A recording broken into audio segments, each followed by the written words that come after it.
স্বাগত আজকের বাংলাদেশে। খালেদ মুহিউদ্দিন আছে আপনাদের সাথে। রাজনীতির উত্তাপে নজিরবিহীন নৈরাজ্য দেশ জুড়ে। হতাহত হচ্ছে সাধারণ মানুষ, এর দায় নিতে রাজি নয় প্রধান রাজনৈতিক দলগুলো, অথচ তাদের অনড় অবস্থান জনগণের ভোটাধিকার রক্ষা কিংবা আদায়ের নামে। প্রধান দুই রাজনৈতিক দলের একরোখা মনোভাবের কারণে খাদের কিনারে আজ দেশ ও গণতন্ত্র। এসব নিয়ে আজকের আলোচনা, কোন লাইনে গণতন্ত্রের ট্রেন। কথা বলতে আমাদের স্টুডিওতে আছেন ঢাকা বিশ্ববিদ্যালয়ের বাংলা বিভাগের অধ্যাপক ও সমাজচিন্তাবিদ আবুল কাশেম ফজলুল হক, আছেন জাহাঙ্গীরনগর বিশ্ববিদ্যালয়ের সরকার ও রাজনীতি বিভাগের সাবেক অধ্যাপক ও রাজনীতি বিশ্লেষক ডক্টর দিলারা চৌধুরী, এবং ঢাকা বিশ্ববিদ্যালয়ের ইতিহাস বিভাগের অধ্যাপক ও আদিবাসী অধিকার ফোরামের সভাপতি জনাব মেজবা কামাল। স্বাগত আপনাদের। জনাব আবুল কাশেম ফজলুল হক, আজকে সন্ধ্যায় বাংলা ভিশন টেলিভিশনে বাসদ নেতা খালেকুজ্জামান একটি কথা বলেছেন, তার কথাটা একটু উদ্ধৃত করছি। তিনি একটি টক শোতে বলেছেন যে আমাদের নেতারা শারীরিকভাবে অসুস্থ হলে বিদেশে যান চিকিৎসা করতে, আর যখন তারা রাজনৈতিকভাবে অসুস্থ হন তখন তারা আশা করেন বিদেশ থেকে চিকিৎসক আসবেন তাদেরকে সারিয়ে তুলতে। আপনার একটু মন্তব্য যদি শুনতে পারি। না, কথাটা তো ঠিকই, কারণ আমাদের রাজনীতিবিদেরা আমরা গত 30 বছর ধরেই দেখে আসছি ক্রমাগত বিদেশি এমবেসিগুলোতে যাচ্ছেন, মার্কিন যুক্তরাষ্ট্রের স্টেট ডিপার্টমেন্টে যাচ্ছেন, ক্ষমতায় আসার জন্য মনে করেন যে এটা খুব দরকার, আর চিকিৎসার জন্যও তারা বিদেশে চলে যান। যদিও বলা হয় যে আমাদের দেশ গরিব দেশ ইত্যাদি, কিন্তু আসলে তো তাদের প্রাচুর্যের সীমা পরিসীমা নেই। আর কথাটার যেটা নিহিতার্থ সেটা হলো যে রাজনীতিবিদদের মধ্যে আসলে রাজনীতি নেই। বাংলাদেশের রাজনীতিতে রাজনীতি নেই, রুগ্ন, অসুস্থ, বিকারপ্রাপ্ত, নষ্ট রাজনীতি। এই কথাগুলো নানানভাবে বলা হয়। খালেকুজ্জামান সাহেব উল্লেখ করেছেন যে রুগ্ন রাজনীতি। এখন এই রাজনীতিকে কি করে সুস্থ করা যায় সেটা প্রশ্ন। আমরা দীর্ঘদিন ধরে টক শোতে, দৈনিক পত্রিকার পোস্ট এডিটোরিয়াল লেখায় ক্রমাগত কেবল শেখ হাসিনা এবং খালেদা জিয়ার নেতৃত্ব নিয়েই আলোচনা করছি। এর মধ্যে কিছু কিছু ব্যতিক্রম আছে, কিন্তু সেই ব্যতিক্রমগুলোর দিকে কারো মনোযোগ নেই। সবটা মনোযোগ শেখ হাসিনার নেতৃত্বকে, খালেদা জিয়ার নেতৃত্বকে কি করে সফল করা যায় তার জন্য উপদেশ খয়রাত করতে করতে করতে করতে কাহিল হয়ে গেছেন আমাদের সিভিল সোসাইটি ইন্টেলেকচুয়ালস, কিন্তু কোনো ফল হচ্ছে না। এই জায়গায় আমি বলতে চাইব যে আমাদের নতুন রাজনৈতিক চিন্তা দরকার, এবং সেই নতুন রাজনৈতিক চিন্তা আওয়ামী লীগের ভেতর থেকে আসতে পারে, বিএনপির ভেতর থেকে আসতে পারে, খালেকুজ্জামান সাহেবের কথা বললে বামপন্থীদের ভেতর থেকেও আসতে পারে, আবার যারা স্বাধীনভাবে চিন্তা করেন তাদের থেকেও আসতে পারে। কিন্তু কোনো দিক থেকেই সেই নতুনত্বের দিকে আমরা মনোযোগ দিচ্ছি না। সেটাই আমাদের শুধু কিছু লোকের ব্যর্থতা না, এটা গোটা জাতিরই ব্যর্থতা। অধ্যাপক দিলারা চৌধুরী, আপনার সাথে কথা বলছিলেন যে বিএনপি চেয়ারপারসন বেগম খালেদা জিয়া আজকে একটি বিবৃতি পাঠিয়েছেন। সেই বিবৃতি পাঠিয়ে তিনি যেটি খুব আমাদের উদ্বেগের জায়গা, সেই জায়গা থেকে তিনি বলেছেন যে বিএনপি নেতৃত্বাধীন 18 দলীয় জোট, অন্যান্য গণতান্ত্রিক দল, পেশাজীবী ও সামাজিক সংগঠনের আন্দোলনরত প্রতিটি নেতাকর্মীর প্রতি তিনি আহ্বান জানিয়েছেন দেশের কোথাও যেন নিরপরাধ সাধারণ মানুষের উপর হামলা না হয়, কোথাও যেন তাদের সম্পদ নষ্ট না করা হয়। এবং বিবৃতির শুরুতে তিনি এটিও বলেছেন যে কিছু সংখ্যক দুর্বৃত্ত, অজ্ঞাত পরিচয় দুর্বৃত্তরা নিরপরাধ মানুষের, সাধারণ মানুষের উপর পৈশাচিক হামলা চালিয়ে এই ধরনের ঘটনা ঘটাচ্ছে। এর পাশাপাশি আপনাকে আমি একটু আপনার দৃষ্টি আকর্ষণ করছি যে সংবাদ মাধ্যমে নাশকতার ছবি পাঠিয়ে শিবির দায় স্বীকার করেছিল, যে তারা বলেছিল যে পুলিশের উপর হামলা, গাড়ি ভাঙচুর, গাছ ও বিদ্যুতের খুঁটি উপড়ে যে ব্যবস্থা সেটি শিবির করেছিল, সেই ক্রেডিটও নিয়েছিল। আপনি এই বিবৃতিটির আলোকে যদি একটু কিছু বলেন যে এই নাশকতা যে ঘটছে, এবং বেগম জিয়াও যে বলছেন যে এটি আসলে দুর্বৃত্তরা করছে, তারা কোনোদিন এটা করতে চান নাই, আপনি যদি একটু বিশ্লেষণ করতেন। না, প্রথম কথা হলো যে যে ধরনের ঘটনা ঘটছে আমাদের দেশে, এটা তো আমাদের আগে কোনোদিন এরকম ঘটনা ঘটেনি যে আপনার বাসের মধ্যে লোককে রেখে সেখানে পেট্রোল বম দিয়ে তাদেরকে নামার সুযোগটা অন্তত দেওয়া উচিত। দিয়ে যদি তারা বমটা মারতো তাহলে বুঝতাম যে হয়তো কিছুটা স্যানিটি তাদের ভিতরে আছে। তবে আমার মনে হয় বেগম জিয়া এটা বলেছেন এই কারণে যে এটা আপনার বিএনপির কর্মী, নেতাকর্মী এদের বিরুদ্ধে যাচ্ছে জিনিসটা, এবং জনমত তাদের এগেনস্টে চলে যেতে পারে, এবং কিছু কিছু গেছেও। তো সেই কারণে উনি এটা একটা ব্যাখ্যার মতো দিয়েছেন যে আমাদের নেতাকর্মীরা এটা করছে না। তবে এখানে একটা জিনিস কি, যে এরকম যখন একটা ভায়োলেন্স হয় একটা দেশে, এটা কিন্তু আমরা অনেক আগে থেকে আমরা বলেছিলাম যে ভায়োলেন্সের কতগুলি লেভেল আছে। লেভেলগুলি আপনার ক্রমাগত লো ইন্টেন্সিটি লেভেল, তারপরে স্টেজে আবার আরেক ধরনের ভায়োলেন্স আসে, তারপরে আপনার আরেক ধরনের আসে, মানে এসকেলেট করতে থাকে যদি আপনার কনফ্লিক্টটাকে রিজলভ না করা যায়। তো আপনি খেয়াল করে দেখবেন আমাদের দেশে যে আজকে যেটা ঘটছে, এবং আমি আজকে টেলিভিশনে যে জিনিসটা দেখলাম সেটা আরো বেশি ভয়াবহ লাগলো আমার কাছে, যে আমরা সবসময় বলে থাকি গৃহযুদ্ধের কথা, আল্লাহ না করুক সেরকম কিছু সিচুয়েশন আমাদের হয়, কিন্তু আওয়ামী লীগ বিএনপি এখন মুখামুখি মারামারি করছে। মানে এটা একটা দুই দলের সংঘর্ষ, মানে আওয়ামী লীগ বিএনপি নেতারা কোনো দুর্বৃত্ত না, মানে তারা রাজনৈতিক পরিচয় নিয়ে একজন একজনের সঙ্গে মারামারি করছে। তো এই জিনিসটা যদি এসকেলেট করে, তো এসকেলেট করলে পরে তো এটা সারা দেশ জুড়ে ছড়িয়ে পড়বে। তো আর এরকম একটা সিচুয়েশনে যেটা হয় যে সেটা হলো এই যে এরকম ঘোলা পানিতে অনেকেই আপনার মৎস্য শিকার করে, অনেকেই মৎস্য শিকার করে। খালি যে বিএনপির কর্মীরা করছে, জামাত তো করার অনেক রেকর্ডই আছে, তার ভিতরে কি আর কে আছে কোনো রকম অন্য কারো শক্তি এর ভিতরে গিয়ে আপনার সরকারের যে মানে সরকারের যে ভাবমূর্তিটা নষ্ট, সরকার বলছি আমি সরি, বিরোধী দলের যে আপনার যে ভাবমূর্তিটা আছে সেটাকে নষ্ট করার জন্য হয়তো তারা ওটাকে এসকেলেট করছে। এটা বলা মুশকিল যখন আপনার এরকম একটা সিচুয়েশন হয়। বেস্ট থিং হয় যেখানে যেখানে আপনার সরকার ফার্মলি এই জিনিসটাকে হ্যান্ডেল করতে পারে। সরকার এখানে দুর্বল সরকার এখানে দুর্বল, কারণ সরকার আপনার একেবারে আইডেন্টিফাই করে লোককে ধরে এবং তারা কে তাদেরকে শাস্তি দেওয়ার ব্যবস্থা করতে হবে। খালি আমি সরকারে আছি, আমার হাতে ল অ্যান্ড অর্ডার সব কিছু ইয়ে আছে, পুলিশ আছে, সব কিছু আছে, বিজিবি আছে, আমি খালি বলবো যে বিরোধী দল এটা করছে, অবশ্যই নিন্দনীয় বিরোধী দল করে থাকলে, কিন্তু আপনিও তো একটা দায়িত্ব আছে। স্যার এই বিষয়টাতে স্যার আপনার কাছে একটু আসতে চাইবো একটু পরে, আমি অধ্যাপক মেজবা কামালকে শুনে এসে, যে সরকারকে যে দুর্বল মনে হচ্ছে এবং সরকার যে কাউকে এই পর্যন্ত এই নাশকতার জন্য কাউকে ধরতে পারছে না বা ধরছে না, সেই ব্যাপারে স্যার আপনার মন্তব্য শুনতে চাইবো। অধ্যাপক মেজবা কামাল, আপনি ইতিহাসের একজন স্বনামধন্য অধ্যাপক, আপনার কাছে আমরা একটু ভবিষ্যতের কথা জানতে চাইবো, যে আপনি ঐতিহাসিক পটভূমিতে আপনি কি মনে করছেন যে এটার ভবিষ্যৎ আসলে কোথায় গিয়ে দাঁড়াবে বা কি হবে? প্রথমত বলবো যে আপনারা আজকে শিরোনাম করেছেন কোন লাইনে গণতন্ত্রের ট্রেন। তো গণতন্ত্রের ট্রেন তো লাইনচ্যুত হয়ে গেছে। হ্যাঁ, আর দেশে যে অবস্থা, এই অবস্থা তো একটা স্পাইরালিং ভায়োলেন্সের জন্ম দিয়েছে। মানে সহিংসতাকে টেনে আনে, ডেকে আনে। আজকে সহিংসতার মাত্রা ক্রমাগতভাবে বাড়ছে, উত্তরোত্তর বাড়তে বাড়তে এমন জায়গায় চলে যাচ্ছে যে যেখান থেকে এই দৈত্যকে, এই যে আলাদিনের চেরাগ থেকে যে দৈত্য বেরিয়ে এসছে সহিংসতার, এই দৈত্যকে আবার চেরাগের মধ্যে কিভাবে ঢোকানো যাবে সেটা নিয়ে খুব দুশ্চিন্তা তৈরি হয়ে গেছে।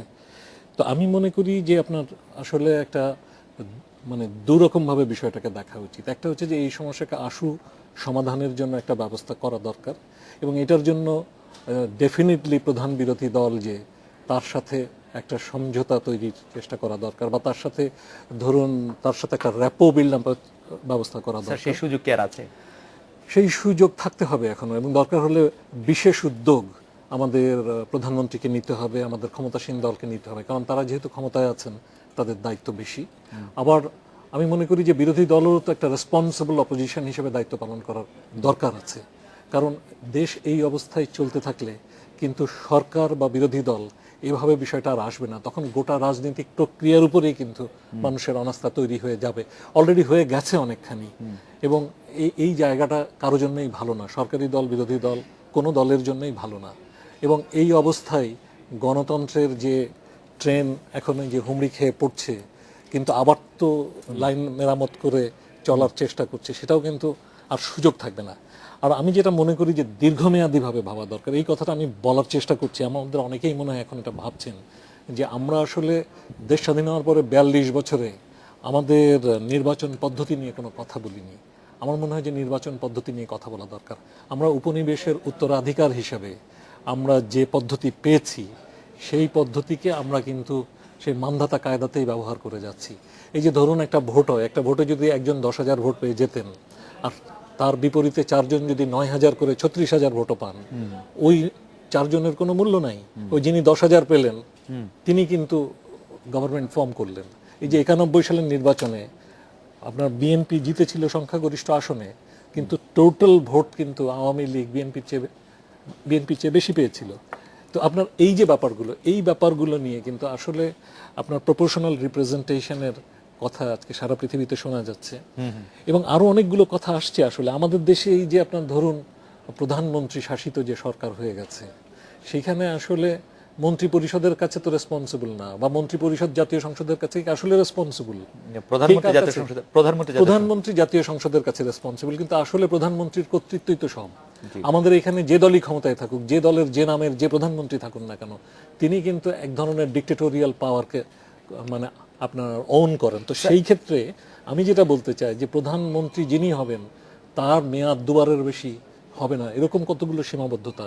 তারপর আমি বলি যে আপনার ধরুন শ্যাডো গভর্নমেন্ট, ছায়া সরকার, হ্যাঁ, এই কনসেপ্টগুলো নিয়ে স্যার কিন্তু আপনি এখন তো ভাবা দরকার। একটা ফিলোসফিক্যাল জায়গা থেকে স্যার একটা বলছেন, কিন্তু স্যার আপনার কাছে কি মনে হয় যে এই যেটি আপনি আপাত সমাধান বা মানে স্বল্প মেয়াদে সমাধানের কথা বলছিলেন, সেটা কিভাবে হতে পারে বলে স্যার আপনি মনে করেন?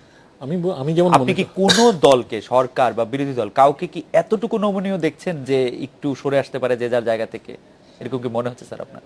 এখন পর্যন্ত যা অবস্থা তাতে করে তো আমরা মানে এক ধরনের অনমনীয়তা দেখছি, হ্যাঁ? জি স্যার। কিন্তু এখানে এই ব্যাপারটা তো বুঝতে হবে তাদের, যে এখানে এরকম অবস্থা না আমাদের দেশে। আমাদের দেশে ভোট বিভাজন তো আমরা দেখেছি। ধরুন প্রধান দুই দল কিন্তু একটা সাবস্ট্যান্সিয়াল শতাংশ, একটা বড় শতাংশ, 35-38% ভোটকে তারা ক্যারি করেন। তো সেইখানে আপনার এরকম না যে তারা আপনার আরেক দল ইচ্ছে করলে তাকে দিতে পারবেন, উড়িয়ে দিতে পারবেন। কাজে এরকম একটা জায়গায় কিন্তু পরস্পরকে অ্যাকোমোডেট করতে হবে। এবং আমি মনে করি যে আজকে তো মনোনয়নপত্র আপনার সাবমিশন হলো, এবং কিন্তু এখানে আপনার প্রধান বিরোধী দলকে এই প্রক্রিয়ার মধ্যে সামিল করার জন্য প্রয়োজনে সেই সুযোগটাকে তৈরি করতে হবে। আমি মনে করি যে সেটা করা দরকার। স্যার আমরা আপনার কাছে আসবো স্যার, একটা বিরতি নিয়ে ফিরি স্যার। 2-3টা বিষয়ে উনি অধ্যাপক মেজবা কামাল যে প্রসঙ্গগুলি অবতারণা করছিলেন যে এগুলি করতে হবে, স্যার আপনি প্রায়োগিকভাবে সেগুলি কিভাবে করা সম্ভব সেটা একটু বলেন। আর অধ্যাপক দিলারা চৌধুরী যে প্রসঙ্গটির অবতারণা করলেন যে সরকারের এখানে কিছু ব্যর্থতা আছে, যেখানে সরকার ধরতে পারার ক্ষেত্রে যারাই নাশকতা করছে, সেই বিষয়ে যদি স্যার একটু আলোকপাত করেন, আমরা একটা বিরতি নিয়ে ফিরছি।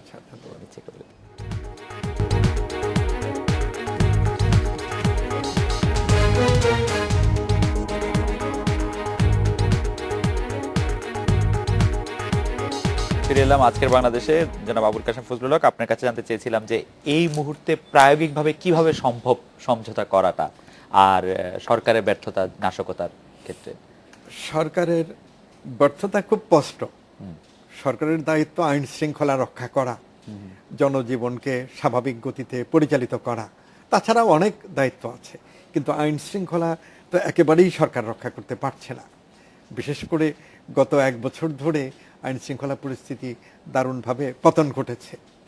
যখন আমাদের একটু শুধু স্যার জানতে চাই স্যার, যদি কেউ নাশকতা করে এরকম যে দূর থেকে একটা বোমা মারে দৌড় দিল, বাস থেকে একটা গান পাউডার ছিটিয়ে দৌড় দিল, সেই ক্ষেত্রে স্যার মানে আইন শৃঙ্খলাটা কিরকম ভাবে সরকার ব্যাপারটা তদন্ত করে বের করবে সে কই?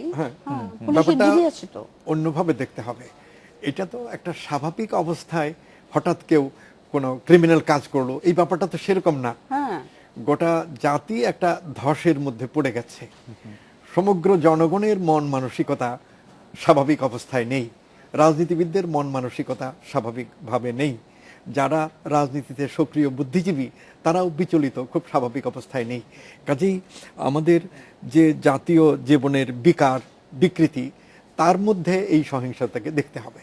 এবং আমাদের যে সরকার, বর্তমানে আওয়ামী লীগ সরকার, এই সরকার বিষয়টাকে বিন্দুমাত্র বুঝবার চেষ্টা করেনি।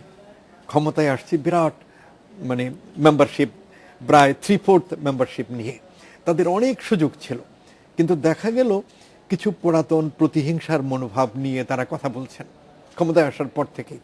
এবং প্রধানমন্ত্রী বিরোধী দলের নেত্রীকে লক্ষ্য করে ক্রমাগত কথা বলছেন, যে কথাগুলো আক্রমণাত্মক, যে কথাগুলো তিরস্কারমূলক। কিন্তু স্যার আপনি যদি ওই দিকটাও দেখেন স্যার, প্রধানমন্ত্রী যখন আলোচনার কথা বলেন তখন বিরোধী দলের নেত্রী আলটিমেটাম দেন। প্রধানমন্ত্রী যখন বলেন যে আপনি আমার বাসায় খেতে আসুন, তিনি তখন হরতাল, 3 দিনের হরতালে অবিচল থাকেন, একদিনও কমান না স্যার। সেইটাও যদি এখানে দুই দিক থেকেই দেখার ব্যাপার আছে।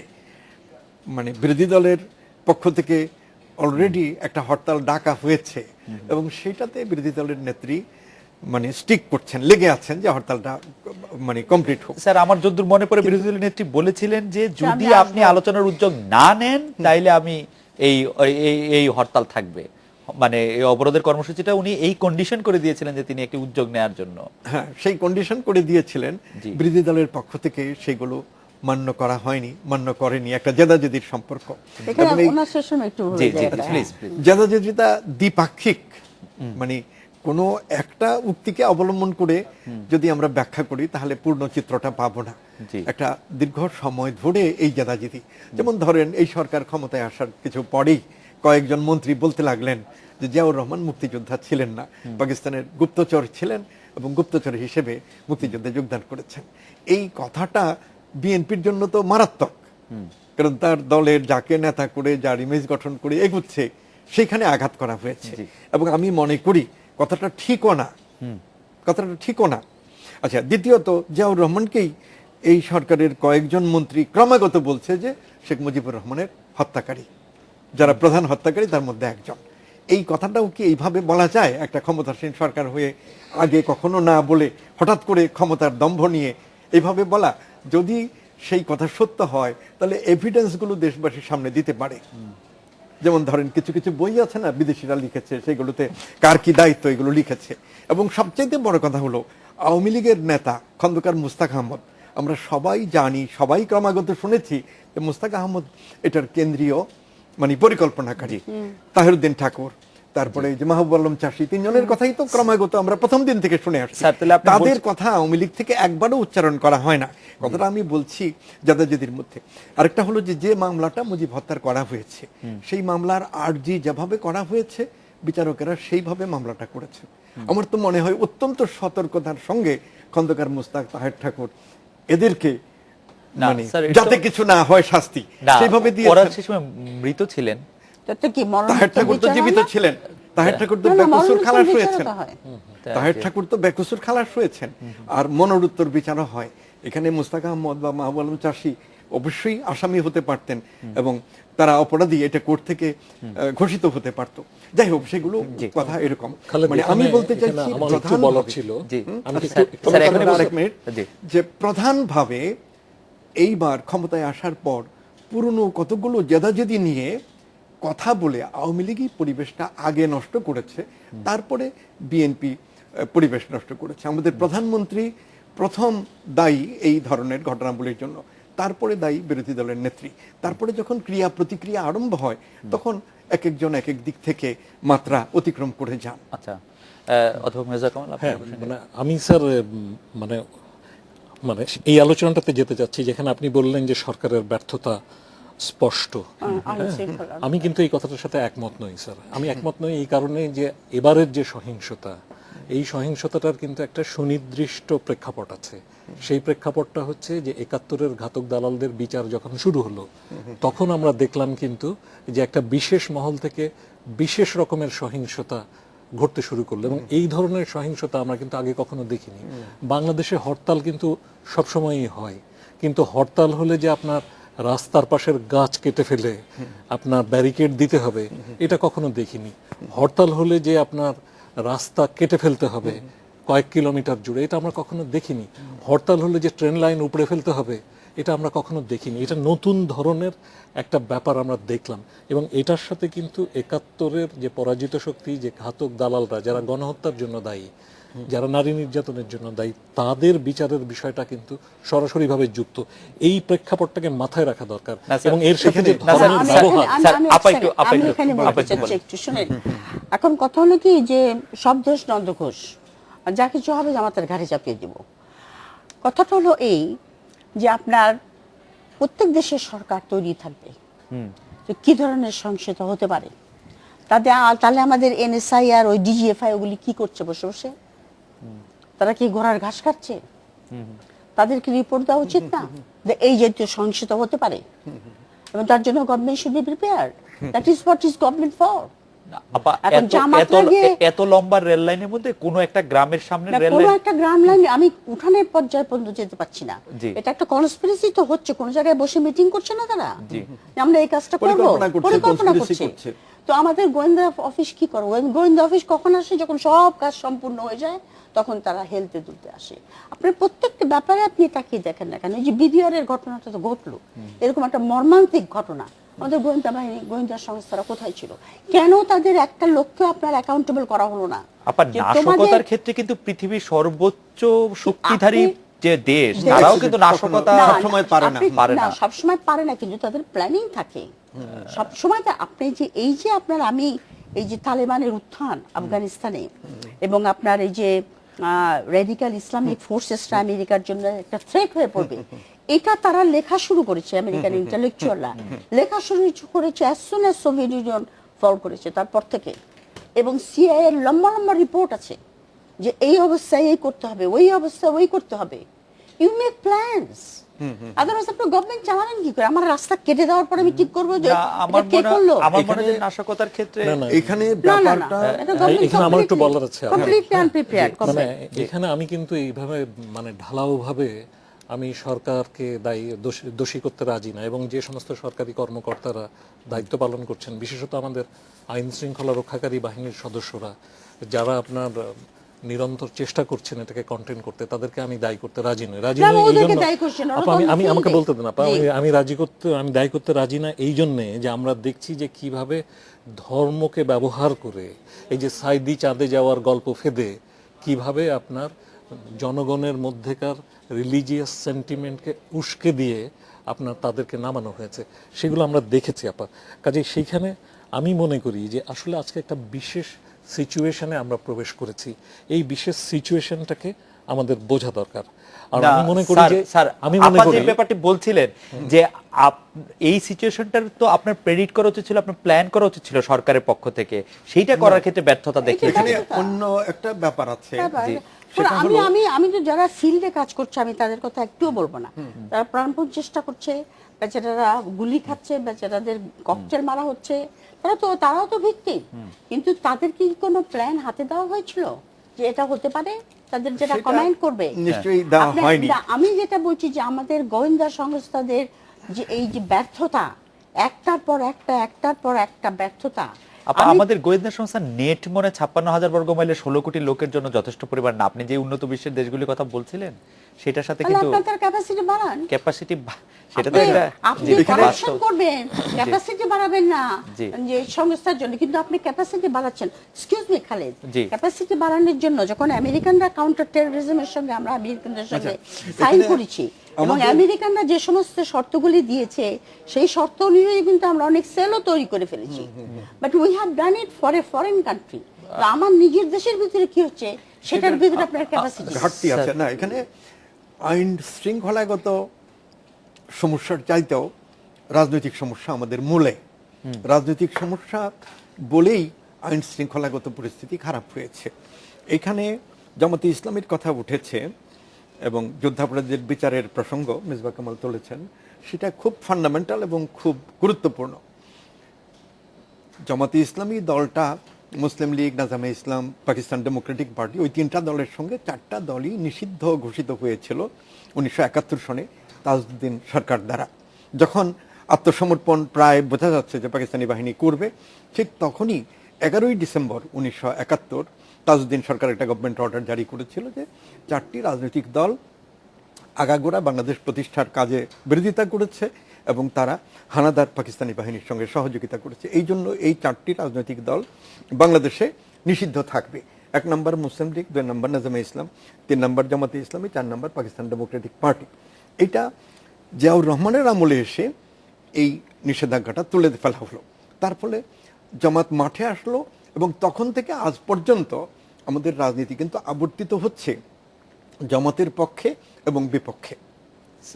এই আবর্তনের মধ্যে স্যার এখানে আপনাকে একটু থামাতে হচ্ছে স্যার, আমি একটা বিরতি নিব। অধ্যাপক মেজবা কামাল, আপনি কি এই বক্তব্যের সাথে একমত?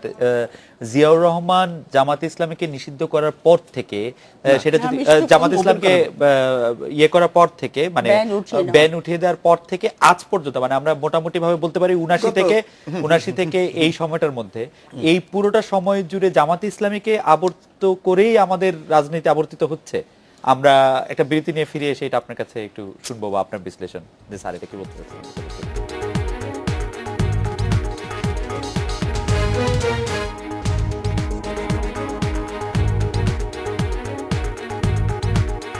ফিরলাম আজকে বাংলাদেশে।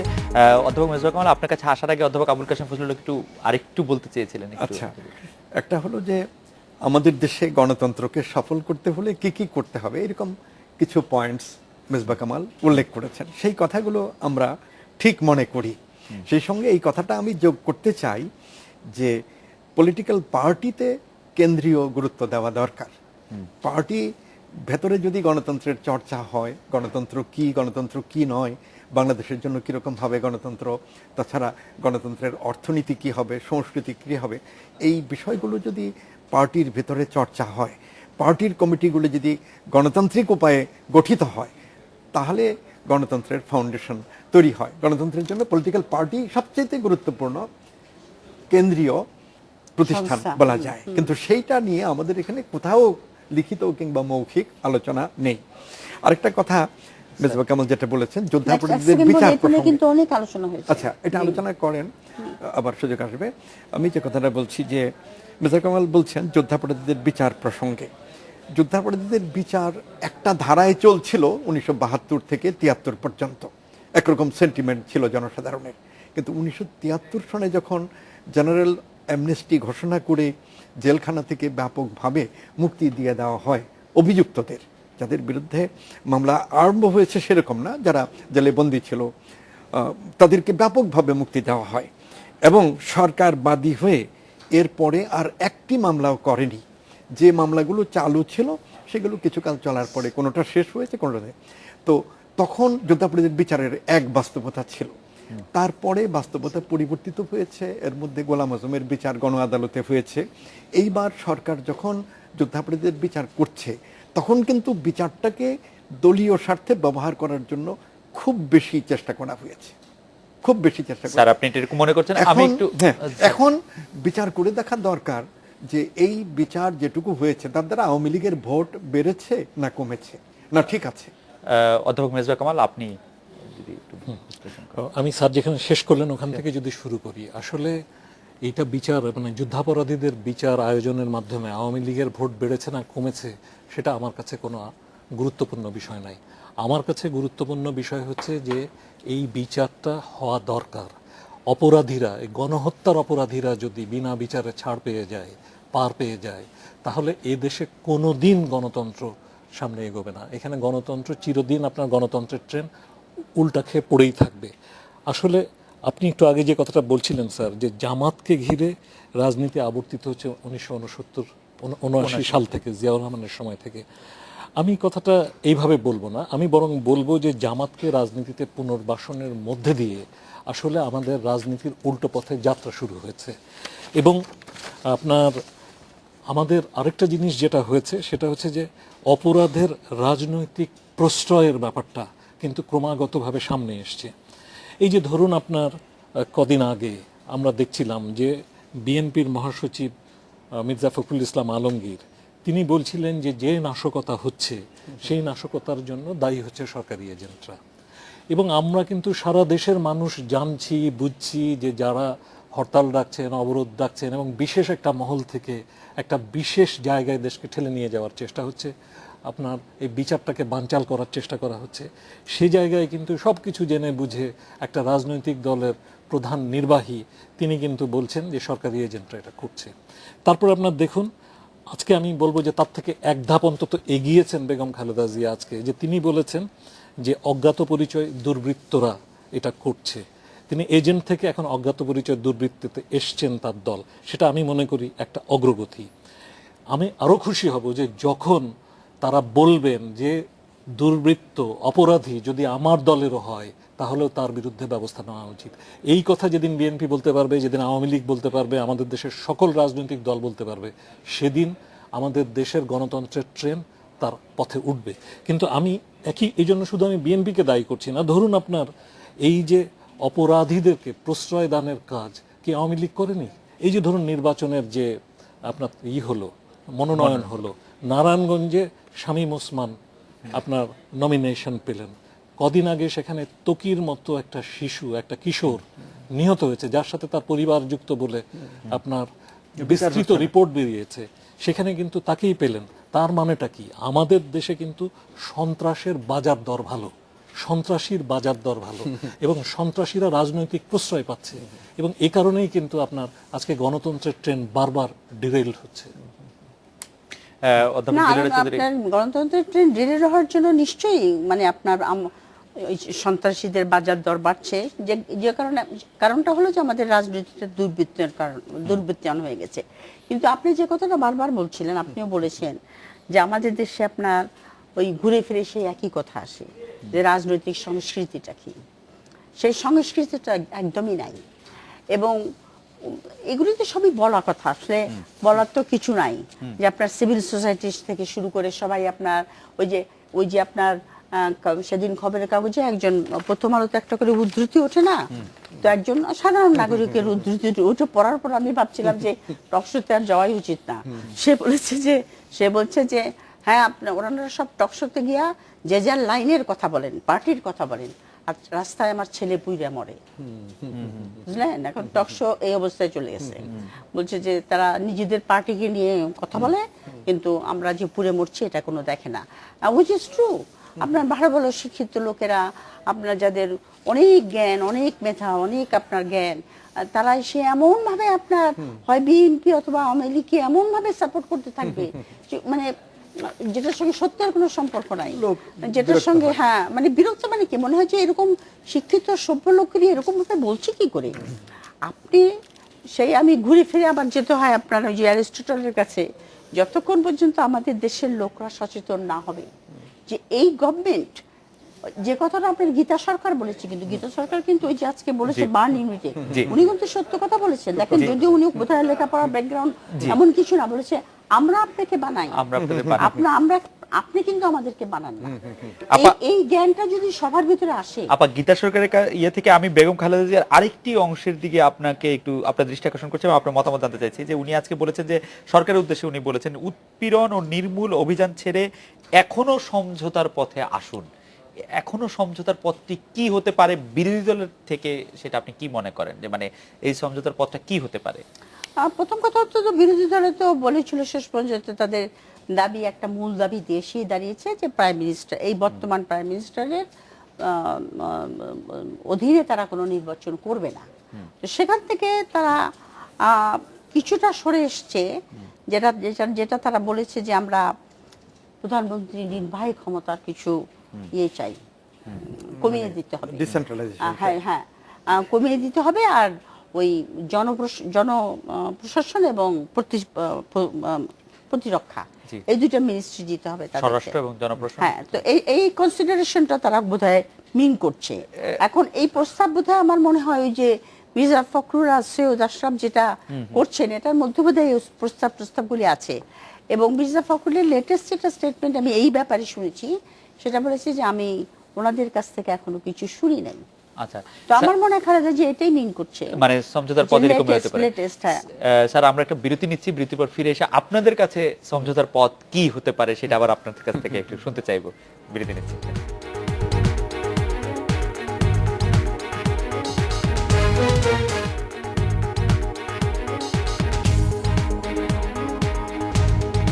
বিরতির পর ফিরে এলাম আজকের বাংলাদেশে। আপা, আপনি টক শোতে বলা একটি উদ্ধৃতির কথা বলছেন, আমাদের একজন দর্শক লাইলি আক্তার ওনার নাম, উনি বলছিলেন যে দেশের এই অবস্থাতেও যারা টক শোতে আসেন সেসব মান্যবররাও এইরকম একটি সঙ্গীন অবস্থায় একমত হতে পারেন না, অন্য রাজনীতিবিদদের দিয়ে দোষ দিয়ে লাভ কি, তারাও এক একজন এক এক রকম কথা বলেন। আপনার কথারই প্রতিধ্বনি করেছেন আর কি।